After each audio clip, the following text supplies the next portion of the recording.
Dans le 13e arrondissement de Paris, dans un quartier moderne, trône un bâtiment au destin fabuleux. Construit dans les années 20, les Frigos. Aujourd'hui, devenu atelier d'artistes, il détonne aux alentours.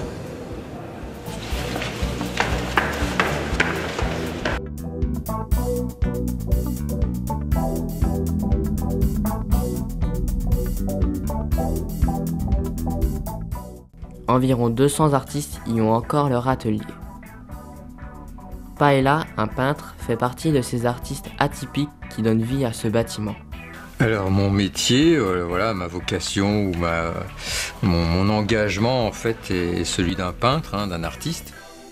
Et en l'occurrence, ce qui m'a fait connaître, c'est aussi de coller des affiches dans la rue et d'avoir un peu une forme d'opinion politique sur la société, d'essayer de réveiller un petit peu l'esprit des gens par le biais de la rue.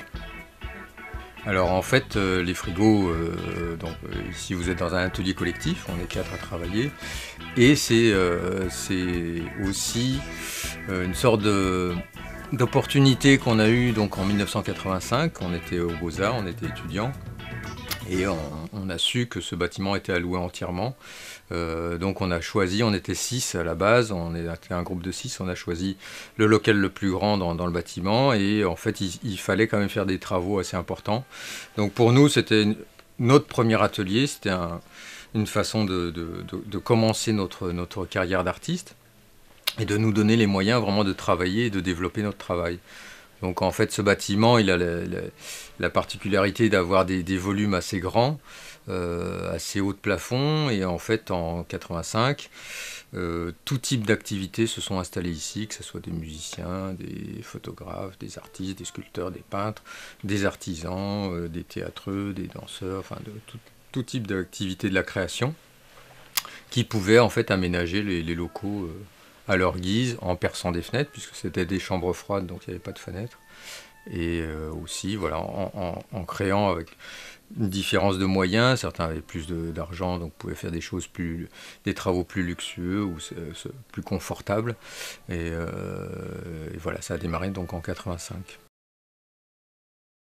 Les Frigos, une destinée fabuleuse. Pour cela, il faut imaginer le bâtiment au temps de sa première activité.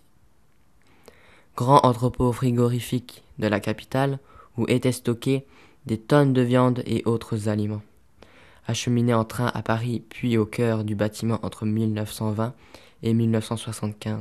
L'activité a décliné dans les années 60 en fonction du déplacement des halles du centre de Paris vers Rungis. Et du coup, dans les années 70, il ne laissait plus rien passer ici. Au début des années 80, par contre, il y a eu quelques squats, mais très peu. Et il a fallu attendre 85 où le bâtiment était totalement loué. Mais en fait, c'est de la scène alternative rock et punk du début des années 80, dont Téléphone, dont d'autres groupes moins connus, enfin la Mano Negra ou bon, ça me revient pas, mais enfin, bon, d'autres ont joué ici, sont venus répéter. C'était vraiment un lieu très alternatif depuis le début des années 80. Mais en 1990, la ville a décidé la démolition pour laisser place au nouveau quartier d'affaires. La mobilisation des Parisiens a empêché sa disparition. Ce fabuleux destin devait continuer.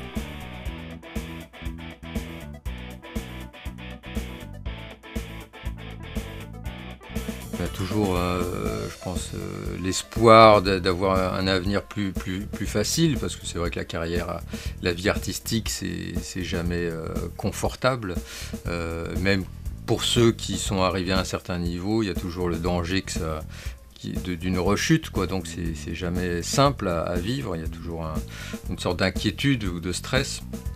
Mais donc l'avenir, oui, si je peux avoir un petit peu plus d'aisance, simplement pour travailler plus facilement, avoir plus de moyens pour des projets, tout ça c'est important de pouvoir réaliser ce qu'on a envie de faire. Alors après, sans être dans le délire, mais c'est important effectivement de progresser.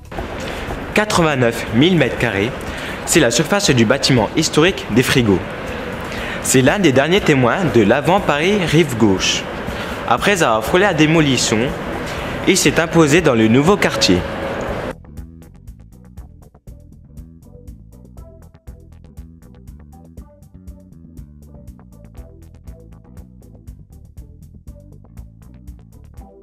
Tel un fantôme du vieux Paris rive gauche, chaque mur est chargé d'histoire.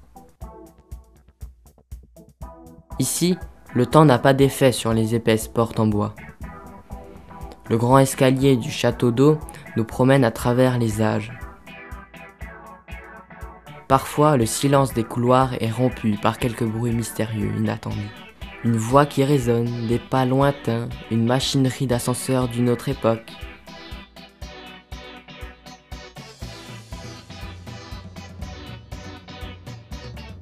On peut se demander si le fabuleux destin de cet édifice hors norme se prolongera encore des siècles.